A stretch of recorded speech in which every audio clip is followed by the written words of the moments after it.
This here is issue number 2 of the Power Rangers Drakkon New Dawn comic by Boom Studios. Last time, Kimberly extracted the man in the prison suit from Drakkon's heavily fortified prison. We see here Finster 5 trying to pry the suit off of the prisoner. When the helmet piece comes off, Trini, Zack and Kimberly are surprised to see that it was in fact Jason underneath the suit. So my suspicions in the previous issue were correct.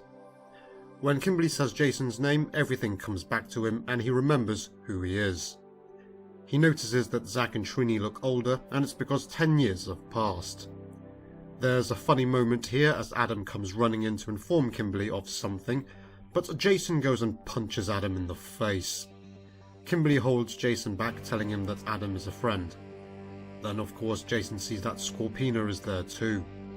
The last time he saw her, they were on opposing sides. Adam wanted to inform Kimberly that what landed wasn't a meteor. It was the arrival of creatures from space. So this was the fail-safe Drakkon put in place in case Jason ever left Deadlock. Earth would be forfeit. Now we learn that the Eclipta-like being at the end of issue 1 is in fact Eclipta and not Ecliptor from Power Rangers in Space. She also serves Dark Spectre though. Now, we have confirmation here that this Scorpina is in fact the Scorpina from the main comic book timeline. So she did disappear into this universe and got stranded. Drakkon misled her and said the Power Rangers killed Rita. Drakkon takes Scorpina in and she obviously filled him in on Dark Spectre. So with Eclipta calling for Dark Spectre, Scorpina says that Eclipta and her forces are too powerful to defeat with their army. So she takes Adam by the hand and begins to walk away in fear. However, Adam lets go of Scorpina and tells her they can't abandon the planet. He then suggests that they could use Kimberly's power coin to create a new battalion of sentries by putting her coin into the diffuser. That triggers Jason into beating Adam again. This is because the diffuser splits out the power from the power coins to the sentries, and that brings dishonor to the Rangers. When Jason was first captured by Drakkon, he was told that Drakkon would share the power from Jason's power coin, and the reason he wanted to do that was because he felt that Zordon was scared of what might happen if more than a handful of people had access to the Rangers' powers. He thought they would try to overthrow Zordon.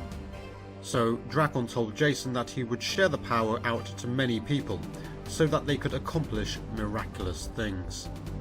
That was how the Ranger Sentries were born, beginning with the Crimson Sentries. The real reason Drakkon shared the power was because the more the coin's power was split, the less powerful any one person became. So basically, no single sentry would be able to stop Drakkon. He also said that is why Drakkon killed Rita. Now, Jason was able to break free originally, but then Drakkon had that special suit made for him. But Jason was still able to bust through the door to the area he was held with his strength, resolve, and obviously the armoured suit. However, Drakkon, Kimberly and the sentries were on the other side, and Drakkon ordered Kimberly to kill herself if Jason ever escapes from the Deadlock. So another reason for Jason wanting to remain in the Deadlock is because he didn't want Kimberly to kill herself.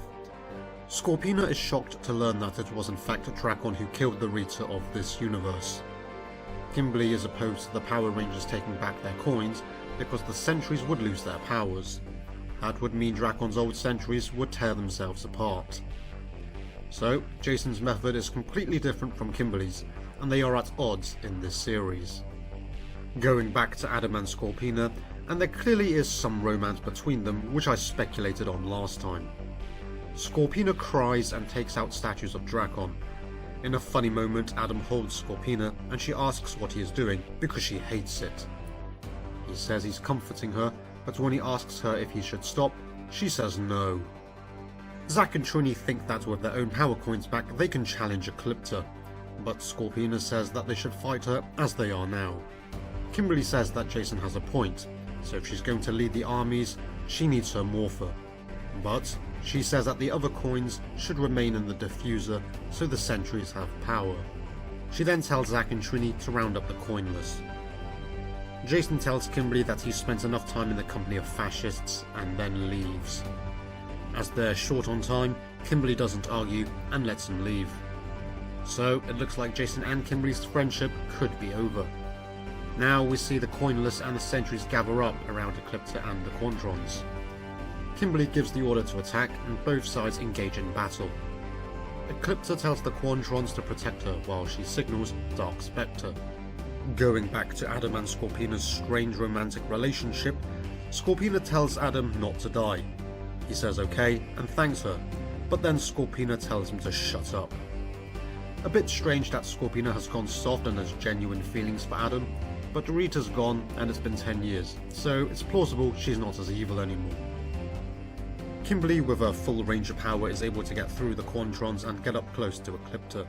However, Eclipta is able to grab hold of Kimberly to halt her attack, and then she throws Kimberly into the ground. With Eclipta's attention focused on Kimberly, Adam makes a run at Eclipta. Meanwhile, Zack and Trini try to form a combo attack on Eclipta.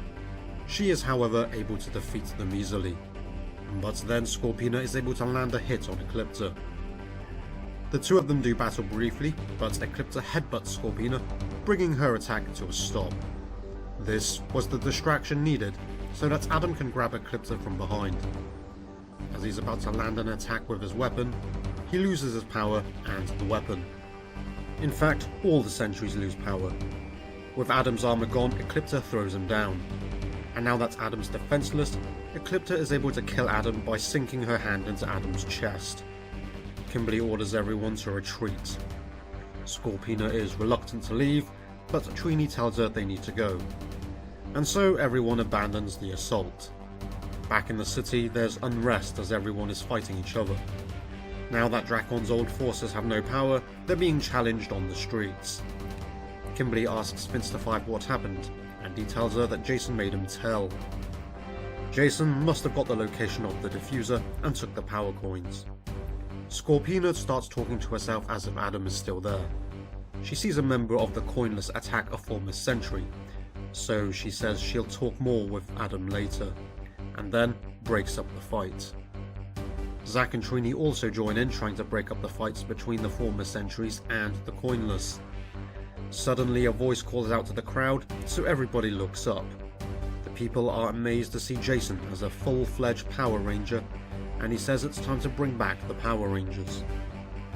This was a rather interesting issue as we learn many things and answers to some previous questions.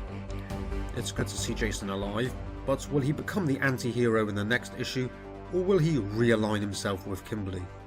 It's great to finally have solid confirmation that this Scorpina is the one from the main universe, and it's fun to see her character acting a bit strange because of her romance with Adam.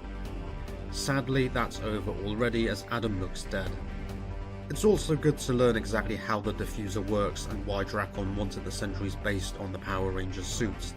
I wonder if Jason will hand back Trini and Zack's power coins, and if he does, will they accept the coins and become Power Rangers once more?